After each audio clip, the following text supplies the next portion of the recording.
What I'm about to say won't feel good. It might make you uncomfortable.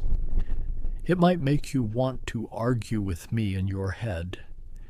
And if you're only here for something soft and reassuring, you should stop now.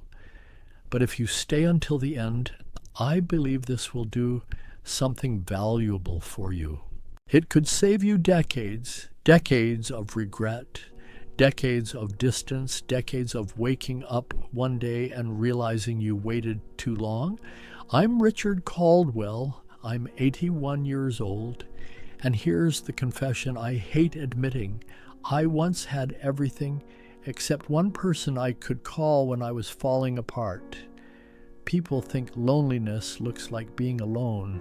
That's not what loneliness looks like. Loneliness is having a phone full of contacts and realizing you don't have one number you'd feel safe calling at 2 a.m.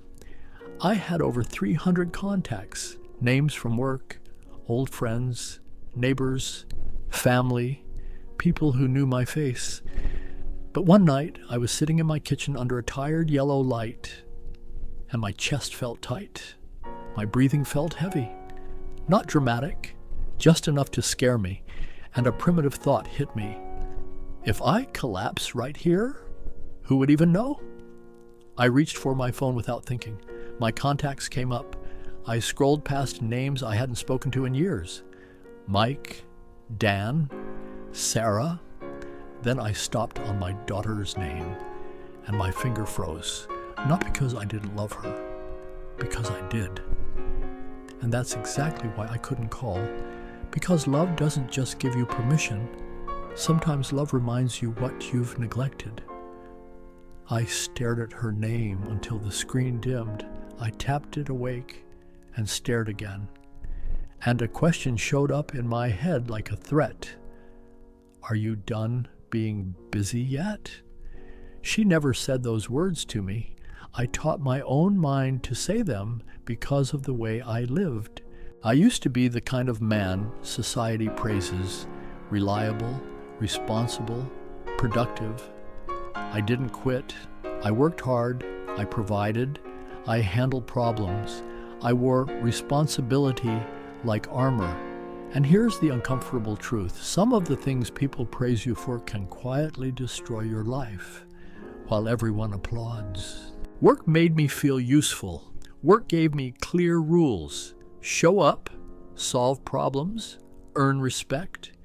But at home, people didn't need me to solve anything. They needed me to be present. They needed me to listen. They needed me to be human. And I didn't know how. So I picked what was easy. I stayed busy. And I kept one word on standby like a harmless excuse. Tomorrow. Tomorrow I'll call. Tomorrow I'll visit. Tomorrow I'll make it up. And I believed it. I didn't understand that tomorrow can be a polite lie you tell yourself so you don't have to feel guilty today. That's why it's dangerous. It doesn't hurt right away. It just takes small pieces of your life quietly over years. The moment that cracked my illusion wasn't some dramatic tragedy at first. It was a voicemail. Mike, my closest friend, left me a message. His voice was rough, tired. Hey, when you get a chance, call me. That was it. I was in my company parking lot. I looked at the screen and thought, I'll call tonight. I went into a meeting. The meeting ran long. Then I was hungry. Then I was tired. Then I drove home in silence and turned on the TV because it was easier than hearing my own thoughts. And I forgot. 3 days later, Mike's wife called. Her voice was calm in a way that chilled me, like she'd already cried herself empty. He's gone, she said. I didn't understand. I asked her to repeat it. She repeated it slowly. Stroke. It was fast. And suddenly my mind didn't play memories. It played one sentence over and over like a hammer. I'll call tonight. I'll call tonight. I'll call tonight. But tonight had expired. That's when I learned something nobody teaches men like me. Some calls don't get a second chance. I went to the funeral and said all the right words, but none of them mattered. On the drive home, I didn't listen to music. I didn't call anyone. I just sat with a new fear. Maybe time isn't generous. Maybe time is brutal. After Mike, life kept going. It always does. I still worked, still paid bills, still smiled in public. But privately, the word tomorrow started sounding like a threat. And then came that night in my kitchen, the chest tightness, the heavy breath, the contacts list, the desert, my daughter's name, and the shame. Because here's what I finally saw. My daughter didn't owe me closeness. I had spent years acting like love didn't need maintenance, like it would just survive on good intentions and money and duty. But money doesn't sit beside you when you're scared. Responsibility doesn't hold your hand at 2 a.m. Only people do. And I had neglected people. Now I'm going to say the line that usually makes people angry. You're not too busy. You're prioritizing wrong. I used to say I'm busy, but I was never too busy to eat, never too busy to scroll, never too busy to watch a show. I was only busy with things that made me feel important, and I treated the people who loved me like they'd always be there. That's not being busy. That's arrogance dressed as productivity. Love doesn't die loudly. It dies quietly through tomorrow, later, next time. Until one day you look up and realize people learned how to live without you.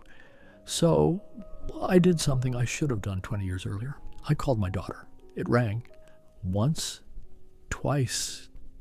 My heart was pounding like I was doing something I didn't deserve. Then she answered. Hello? Her voice sounded older than I remembered.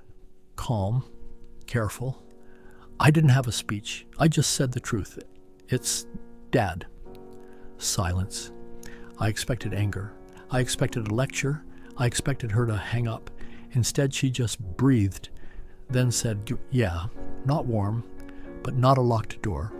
And for the first time in my life, I didn't hide behind the role of the provider or the fixer. I didn't ask what she needed.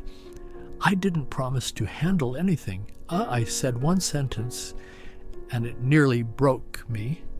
I'm sorry. She didn't answer right away. Then she asked quietly, sorry for what? This is the hardest part for men like me. Not saying sorry without a defense.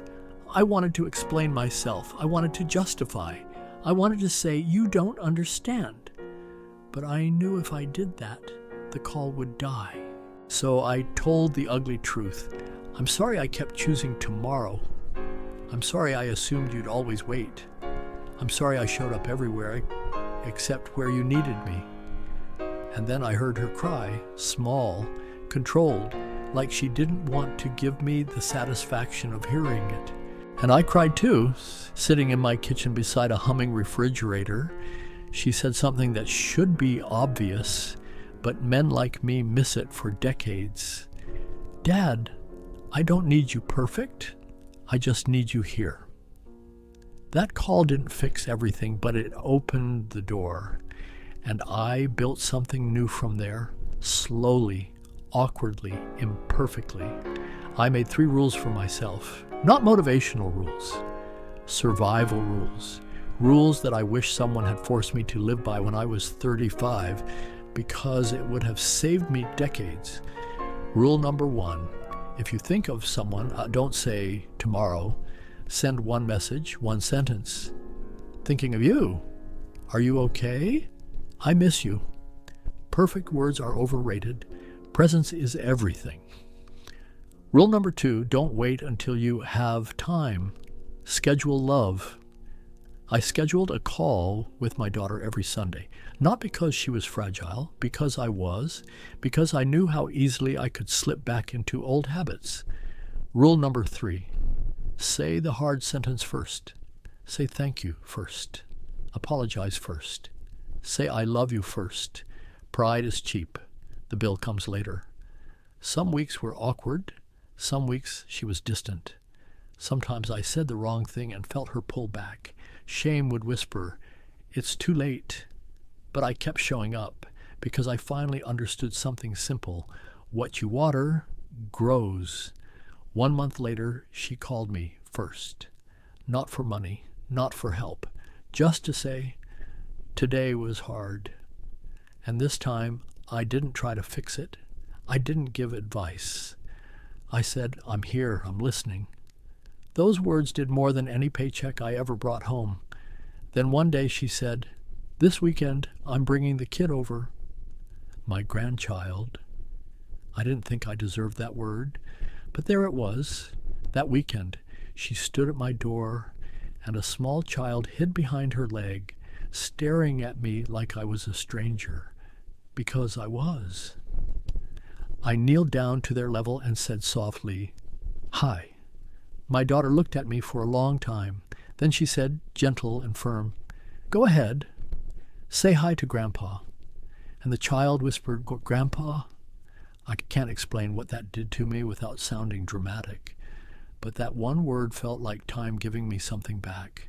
Not the years I wasted. Not Mike, but a second chance at being human. Now let me tell you how this ends, without calling it a fairy tale. One night, months later, I was back in the same kitchen, same yellow light, same refrigerator hum. But the silence didn't feel like punishment anymore.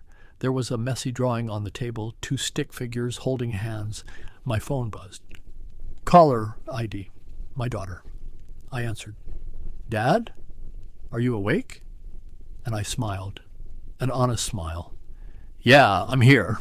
That's it. That's the ending. Not fireworks, not perfection, just closeness. Rebuilt. And now this part is for you. If any of this made you uncomfortable, good. Discomfort means you still feel something. And if you still feel something, you're still in time. Don't let tomorrow steal 10, 20, 30 years from you. When this video ends, don't overthink it. Pick one person, someone you've been postponing, someone you keep meaning to reach out to. Send one sentence. "Thinking of you right now. Are you okay?" It takes 10 seconds, and it can save you decades.